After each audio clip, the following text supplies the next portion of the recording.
Ky, welcome to the Build to Rent Network. You are an investor who eventually turned an advisor. Ky, if you don't mind, can you give us a 30-second background as to who you are and kind of your investment journey? Well, I got into real estate in about 2012, and I only got into it because my brother-in-law was selling these duplexes in South LA. And how did he get into selling duplexes in LA? He got laid off from his job as a vice president of a motor car parts company during the Great Recession. And so he pivoted into real estate, and he just made a killing selling about one unit a month for this developer who was on the verge of bankruptcy because of the Great Recession. And so he leveraged our entire family and got into real estate because one thing about and I'm Vietnamese, and one thing about Vietnamese people is that are very much we very much do what our peers are doing. And I guess that's the same for a lot of minority groups. And so that's why you see so many people getting into nails, so many Vietnamese people getting into nail salons, because they see their peers doing it and being successful at it, so they feel comfortable doing it. And it's just like the Patels with motels in across the country. And so I saw that my brother-in-law was selling these, and he had sold them to my older sister and her husband and my older brother, and um, and they themselves were buying a bunch of properties and getting into buying more properties with some friends. And so that was the only reason I felt comfortable doing it. That's awesome. You make a valid point where a lot of times we can choose to overcomplicate things, or we can just see what's already working, what's already successful around us, and just start doing the same thing. I think a lot of times in our current society, we think about pursuing our passions as opposed to just like, hey, this is just a better way of living. So talked a lot about your brother being in real estate, selling a lot of inventory. So what was the aha moment that you realized, okay, I actually want to pull the trigger? And then what was that first purchase for you? So the first purchase we bought was this duplex in South LA. And I, of course, knew nothing about real estate. And we just bought it because it was brand new construction. And we got into it because our intent was to rent to Section 8 tenants because he had a lot of Section 8 tenants. And I thought, wow, I want to do this because I thought it was the marriage between entrepreneurship and also being providing a social good at the same time, like akin to Tom's or Four Ocean or um, Newman's Own. And so we just bought this like almost just because it was available, and he was giving us a good deal on it because he was giving us like $10,000 cash back on his commission, and also the builder gave us a rebate as well. And but what I didn't know at the time, which I do now, is that I really should have done my demographic research, and I would have investigated the crime in the area, and I didn't know any better, and I just bought this property. It was in South LA, and I had a hard time renting it out because and I had a hard time finding tenants when it became vacant, and I was like, what's going on here? And then I talked to some people, and they were telling me how she was trying to get out of the area. And then I did online research. I later learned that it was a stone's throw away from this area in LA County called an unincorporated LA area in LA County called Westmont, and it had the second highest murder rate in LA County. But my decision wasn't a total disaster because LA has gotten so expensive that I we bought it for about $540,000 in 2012 at the bottom of the market, and then I later sold it last year in 2023 for 1.26. That, that's amazing. Yes, but granted, I also added a lot of improvements. Like Yeah. I replaced the carpets with vinyl plank floors, and I converted the laundry room into a bathroom, and I put the laundry downstairs in the kitchen. Yeah, that's an amazing story, and it shows that one, a lot of times we're often going to be very surprised at the future value of something, and then right, a lot of times we don't anticipate it's going to triple in value, but it did, and then also how important it is to do research in a particular area. Now that was a uniquely good scenario. You were able to hold on through those difficult time periods, and it ended up panning out very well for you. What were some of the things that you decided from that moment on to do differently, and what is it that you wanted to do the same after that initial investment? So now I always do my demographic research on the area. And I use this website called areavibes.com. And it's really good because you could look up the crime rates. So I always want to look up areas with crime rates that are below the area, the state average, or even the national average.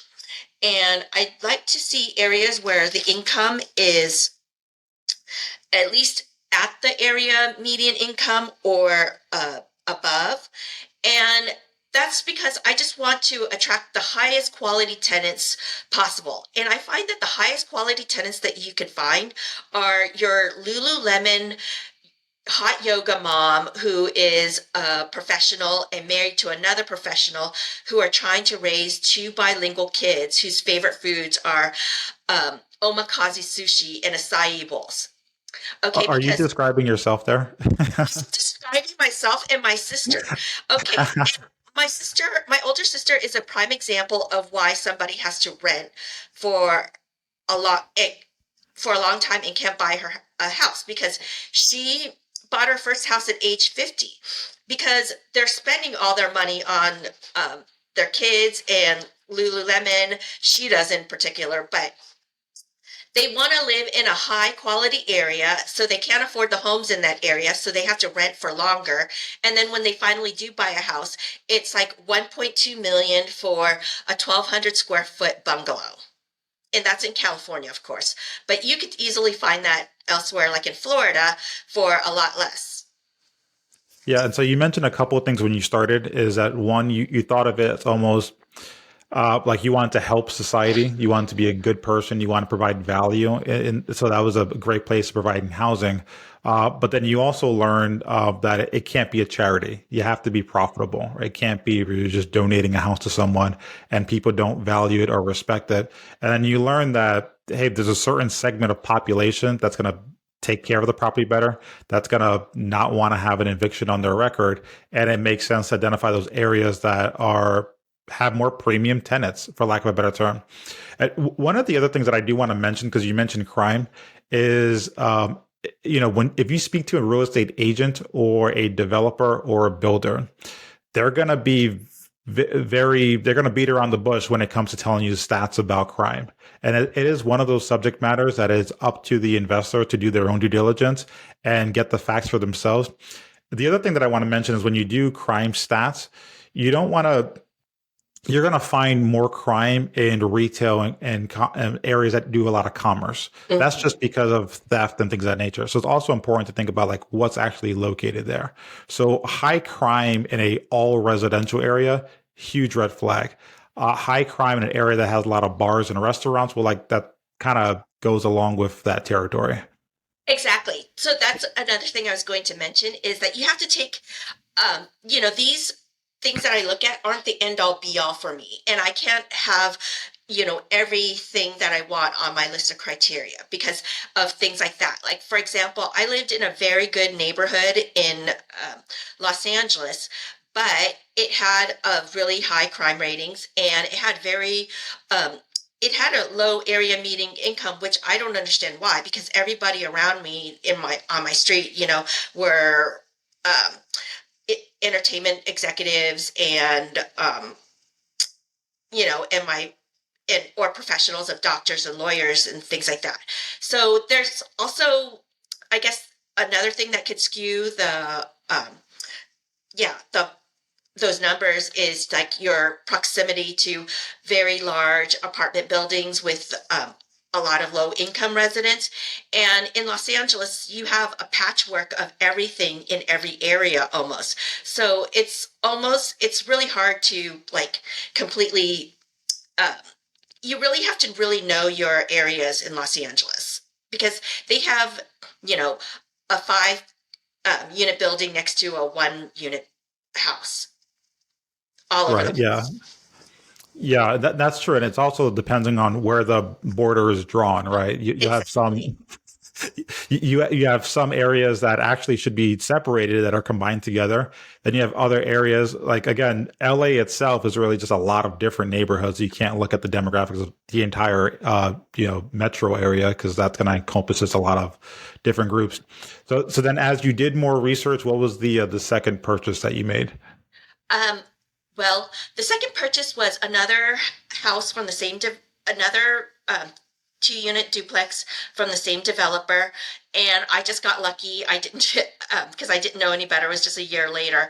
And I happened to buy in a gentrifying area of South Los Angeles, and it happened to be close to the Silver Line, which connects the West Side to downtown, and it's um, takes people directly to USC.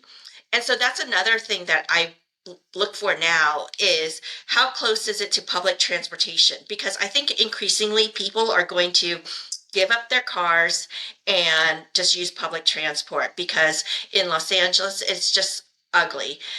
And another thing that I look for now that I didn't before was I want to be close to major big box retailers, and my ultimate tripwire is to be close to Starbucks and Whole Foods because those companies do a lot of area research to make sure that the people in the living there can blow $10 on a chai venti latte or an organic fruit bar.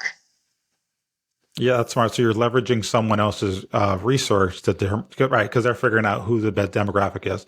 Yes. That's a good point. So if you see a Dollar General appear somewhere, you either know it's at a very early stage of becoming an actual more people coming in, but still targeting towards a lower end. You start seeing your CVSs and Walgreens. You're like, okay, this is now more maybe an established area. And then usually Whole Foods comes in when it's turning, right? It's around that bend. And there is also, different strategy as far as like, hey, who's the target audience for this? If Whole Foods come in, can they afford to spend $17 on kale? And if the answer is yes, that's a good sign. And there is a difference between up and coming and already there. So in that example was one that you were buying in an up and coming area, and then you took advantage of the upside. Can you walk us through kind of where that property is now? Is that another property you're looking to sell, or you already sold?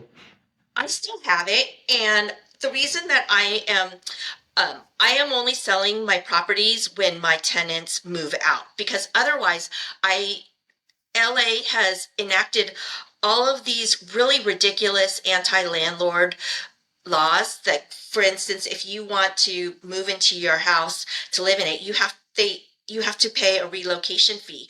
And they have this huge chart of how much the relocation fees are depending on how long the person has been there, what kind of landlord are you, like whether you're a corporation or a mom and pop, how many you own, and the age of the tenant. It's so complicated.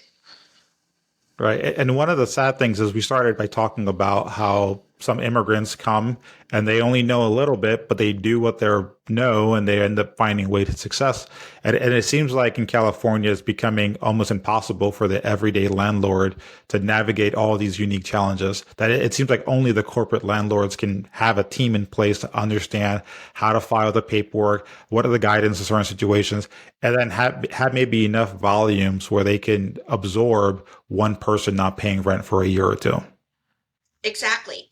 Let me tell you something that I wish I knew before when I got into being a landlord is that in Los Angeles in particular is that they have all kinds of these nonprofit legal organizations. I call them social justice warrior groups.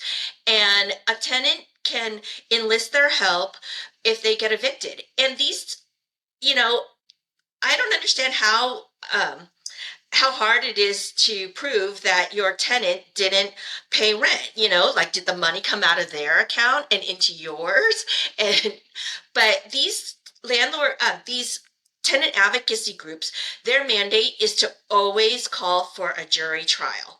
And they know that a jury trial is just going to bleed a landlord dry. Like, it will cost you thousands of dollars just to hire another lawyer and then to go through the process of picking jury members and everything like that. And so they basically have you in a full Nelson, and so they force you to compromise with the tenant, and that always involves forgiving back rent or some type of payment plan or whatnot, um, or even just letting them live there for free or for an unknown amount of time, so that you can eventually get it back. Maybe if they don't comply with the agreement. But I heard so many horror stories of tenants just living for free for a year, 2 years, and on and on. And a random person could even just come and squat in your property, and you have to go through the legal process of getting them out, which will cost you thousands of dollars. Yeah, and you mentioned something that was very important is that most investors are smaller investors. They're trying to, have money for retirement, try to pay for their kids' college tuition. They're using supplemental income so they can survive. A lot of investors have to go through rough patches. They need to have enough emergency reserves to be able to do so. And then, so there is a demonization of investors where groups think all investors are wildly wealthy. All of these investors are simply greedy.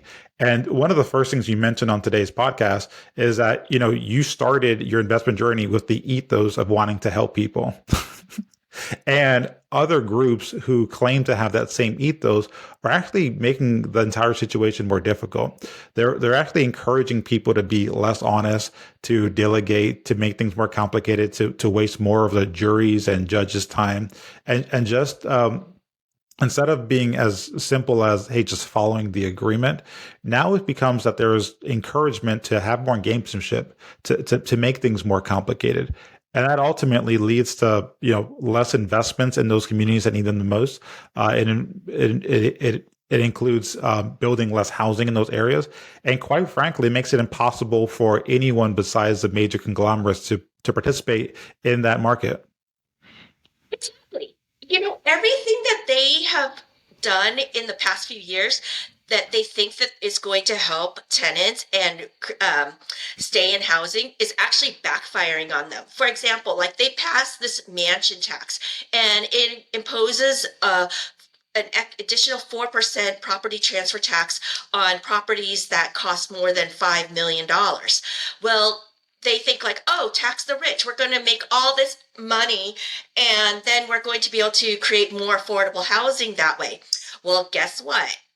Instead of raising revenue from sales, they didn't. They basically put the kibosh on new construction, because then now people don't want to develop proper, like, multifamily housing that's going to cost more than $5 million. And so now you have less construction, and then, or people just sold before that went into effect, or people aren't selling at all. Yeah, there's definitely a lot of capital flight leaving the state of Florida. And so one of You the mean problems, California? what's that? You said Florida Oh instead of yeah, California. definitely a lot of coming into Florida, leaving California, Yes. and a lot of it is just people realizing that, like, hey, my job is to take care of my family, to provide for them. I got to maintain a certain standard of living, and you have options. Not only do you have other states you can move to, there's other countries you can move to as well. And the wealthy people have the means to explore these options and go where they're treated best. And so what ends up happening is when they make these proposals, they usually have a proposal tied to an objective they're trying to accomplish. So we're going to try to I don't know the exact number. We're going to try to raise $3 billion by this increased millionaire, property tax.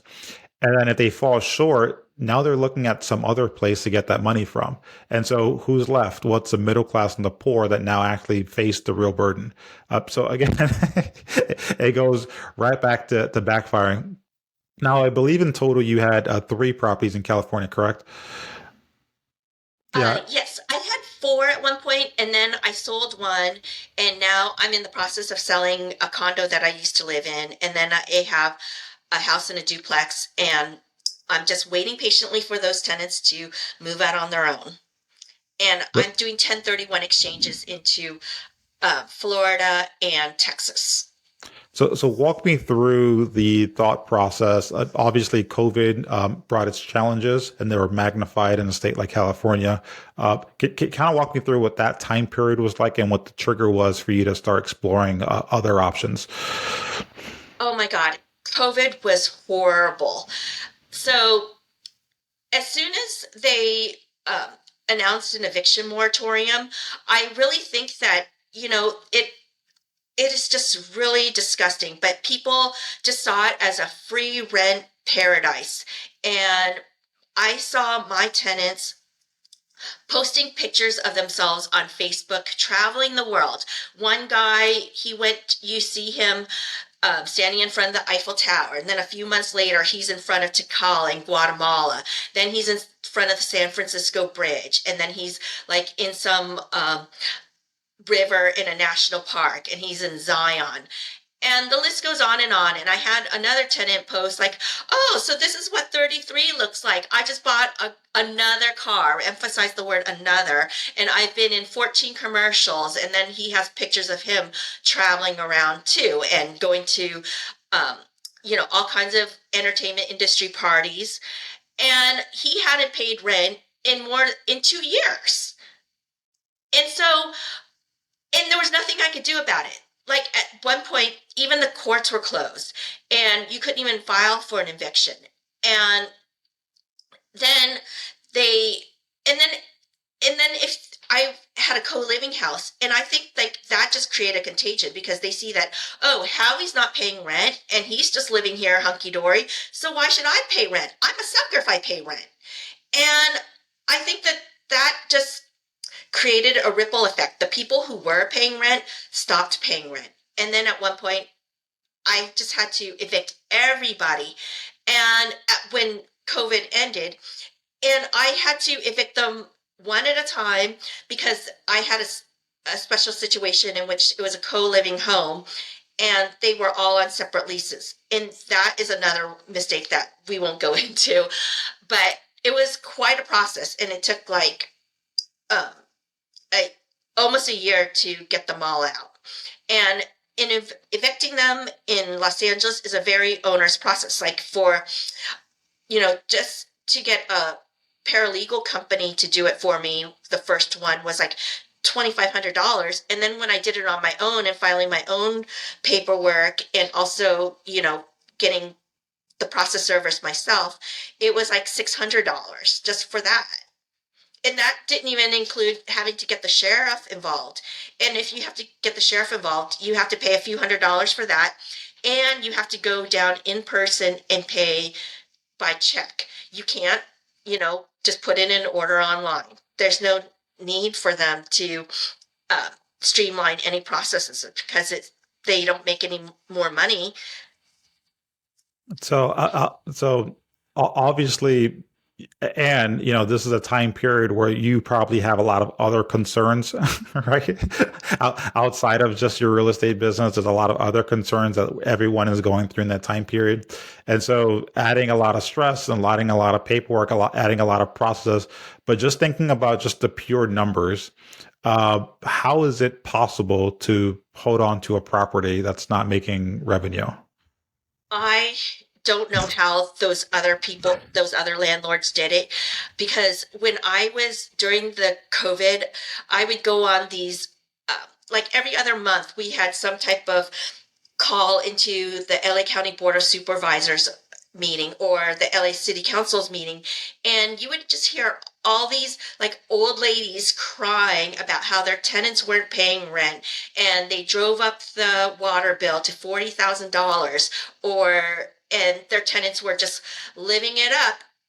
And some of these people, what was even worse was that some of these people were just like regular people, just like a single mom who rented a room in her house, and she couldn't even get rid of that person. Like, that's how bad it is. Like, you can't even have any control over your own house in which you live. Yeah, and again, it flies in the face of just any type of owner rights that you think you would have, or any type of agreement you would sign. Because, if you knew that this was a possibility, there's no way you would agree to have anyone stay in your property, right? If you know Exactly. they can just choose to stay whenever they wanted to. Um, walk us through kind of the difficult. Well, actually, so during this time period, you actually started finding a voice. You're very good at doing research and looking into the law. Yeah, you're a lot more patient than I am with regards to figuring out the right way to accomplish something. And you ended up finding a lot of information that other people didn't have access to. So you began sharing this information to other people. Can you kind of walk to how you accidentally became more of an advisor in this real estate investment space? Yes, very vocal in the Southern California LA landlords Facebook group. And so whenever I found, some tidbit of information, I always shared it on there. And then after I did a few evictions, and I did a few evictions on my own, I just said, "Hey, I'll walk you through all the paperwork I filed for doing my own eviction and all the websites that I used." And I did webinars for the landlords in that group, and I also showed them all of my paperwork so that they could just like follow along. And at one point I just had uh, I would just have follow what the paralegals did on one side of the screen and then filled out the form myself on the other side of the screen. I don't recommend, if you are completely novice, to do this, because there's a lot of intricacies, and the court system is very anal in reviewing your paperwork. And if you just get like a comma wrong someplace, they will reject it and send it back to you to refile. And every time you file, it costs you money. So um, there's a lot of you can do it yourself, but it's not for everybody. And I showed them like which process servers I used, and everything that I got that I thought was good. And I also just to help people emotionally, I started this group called the Landlord Love Support Group. And it wasn't anything educational, but it was just for people to come vent.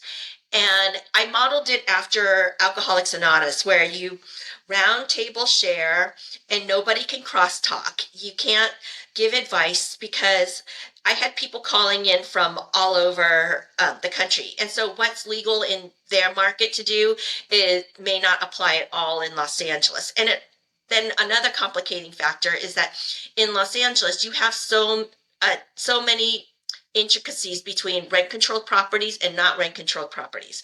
And that depends on when the building was built, and if whether the landlord lives in one unit or not. There's so many complications.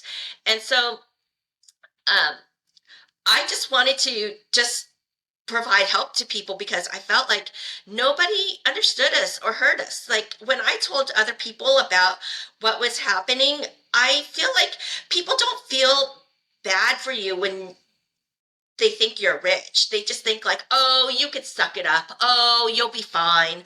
But it's just not about losing money. It's about my rights being violated, and it's about, you know, creating something and then just seeing people walk all over it and take advantage of you.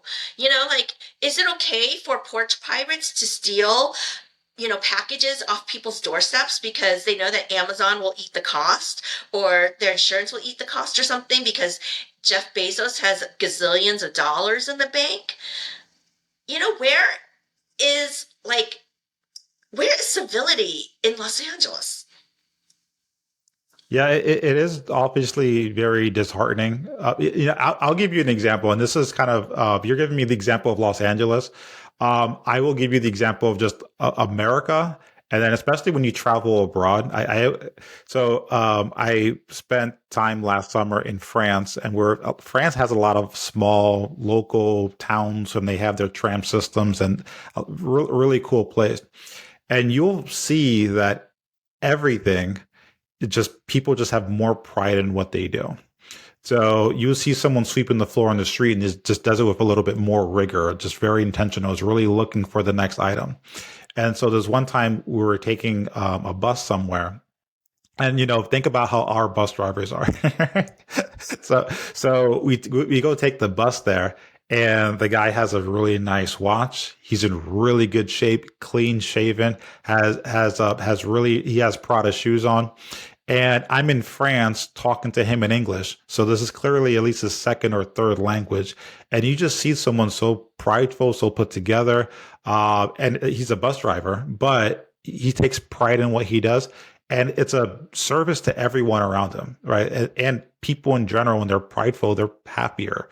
And it's not even so much that you're saying it's like, whoa, it's me, almost like as the investor, it's so hard being an investor. But it's also like for that individual themselves. They're not, getting free rent for 2 years is temporarily beneficial, but the detriment to that person to themselves isn't there. And for us to encourage more people to do that is counterintuitive. We should be a lot more prideful. We should be a lot more honest. We should be a lot more forthcoming with and there's people who are actually hurting, who actually genuinely need the help, and they get lost and thrown in with everybody else, and that's not a good effect either. So then you did ultimately make the decision. I'm gonna start moving out of the state. And so once you decide you're going to be an out of state investor, you mentioned you're doing 1031 exchanges. What's the process like of looking at the next place to invest in?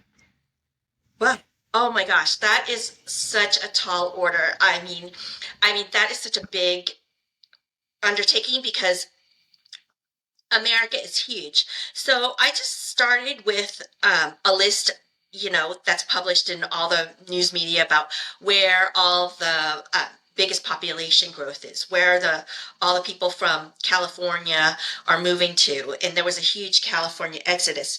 And so comment I saw a lot were moving to Florida and Texas and Arizona, and then um, I ended up going to Florida because I found a lot of brand new construction.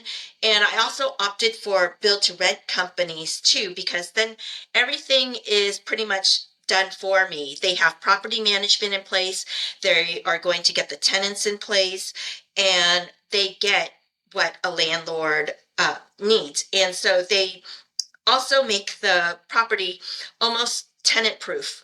You mentioned population growth being one of the first things you mentioned. Why is this is I know the answer, but why is population growth important when you're looking at investing in another state? Because you want to have an ever increasing demand for real estate, which will then increase prices, and it will make your properties more competitive, so you have a better selection of you have more candidates to pick from when you have a vacancy.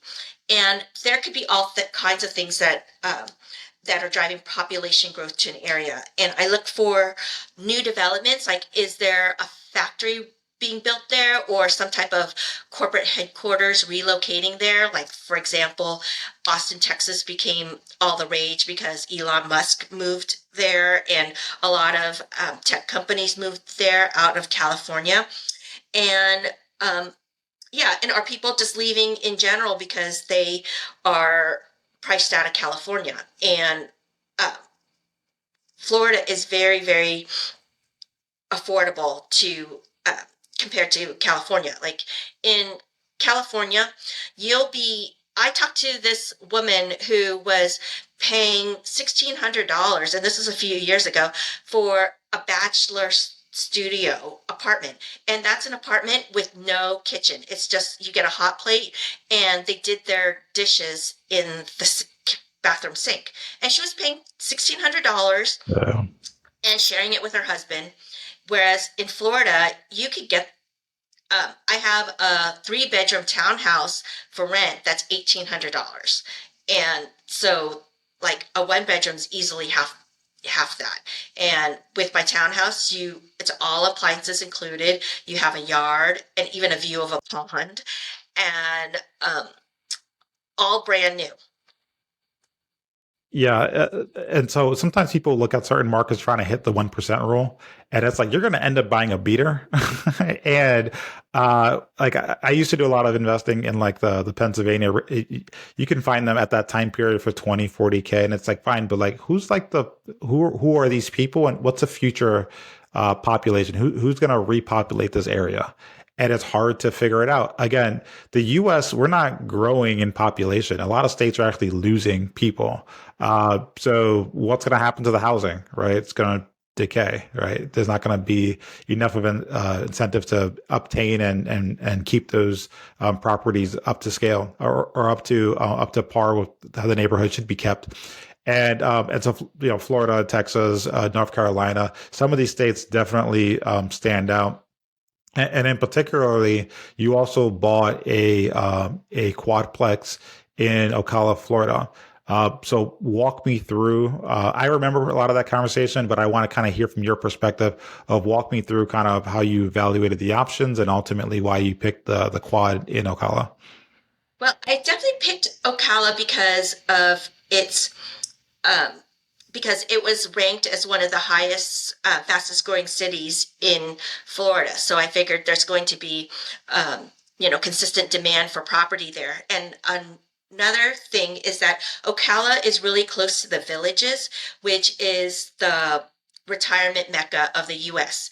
And we have an aging population in the US. And so I can only see that the aging population is going to get ever bigger. And I think that more people will want to move to the Villages because it just looks like fun bonanza there. Everybody is, driving around on golf carts. Everybody seems to love it from what I've seen. And it's also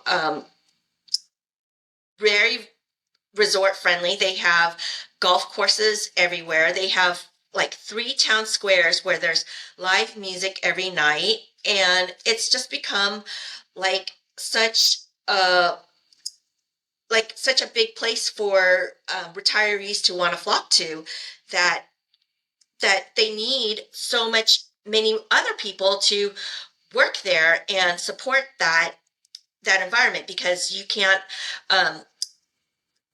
because the Villages is a 55 and older community. And so the people who are working in healthcare or retail that provide services to them have to live in the surrounding areas. And what I love about the Villages is like it is so happening that it is known as the STD capital of the world. That's what you love about it. But people go there to definitely to live youthful and to enjoy life, and so I guess that goes together. Um, yeah, thanks for sharing. Now I can't get certain images out of my head. So we like that area, good growth. It's actually very affordable as well. Rents are actually, and that's the other thing is when you buy in areas that are already expensive, now you have to charge a large amount to get that money back.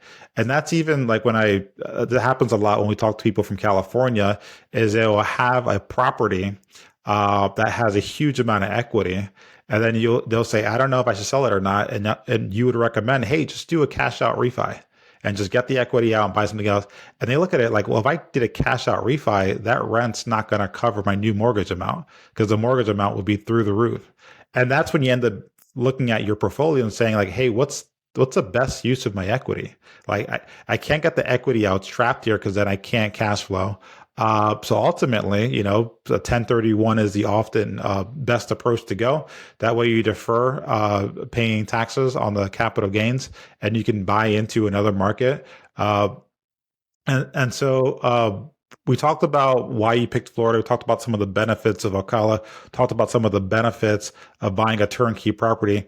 Is there any other tool that you use to kind of do more research or kind of explore the best options?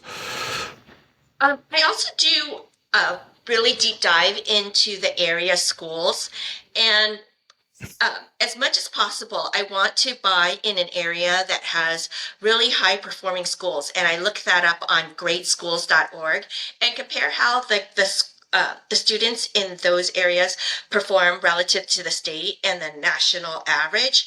Because if you have good performing schools, then you'll have more people wanting to live in that area. And I use that my base case for that and where I came up with that is because of my own hometown, Fountain Valley, California.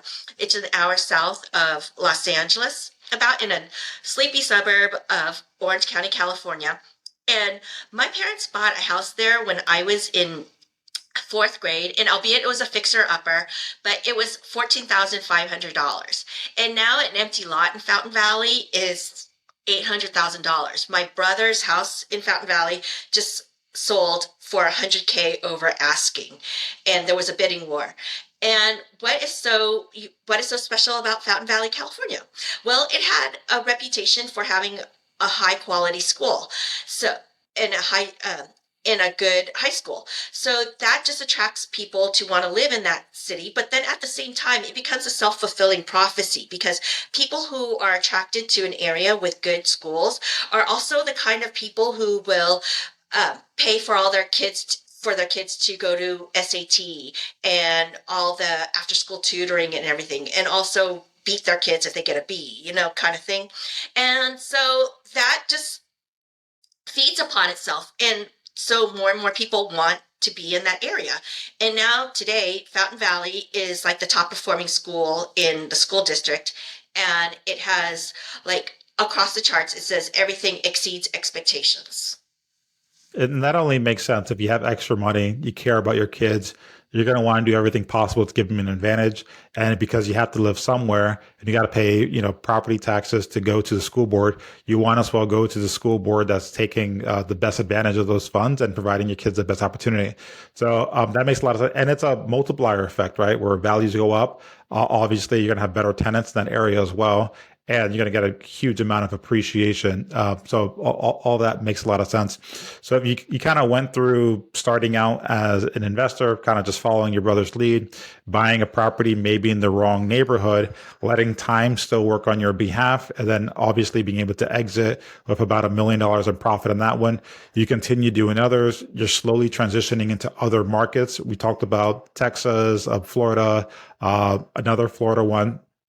And then now you're kind of going to this role where coming out of COVID, you became an advocate, helping a lot of other investors. And now you're leaning a lot more into that. Can you walk us through a little bit more about how you plan on helping investors and how you kind of are trying to help them avoid some of the same pitfalls that you went through yourself? Yes. Maybe holding webinars and teaching about uh, investing because I got into it because last Christmas I did this thing with my husband's family in which we did presentations for each other because I read about the idea on um, TED.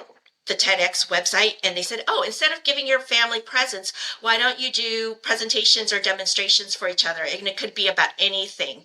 And so I told my sister, and she thought it that's my sister-in-law, and she thought it was a great idea. She said, "Why don't you do one about real estate? Because I'd love to um, see what you're doing."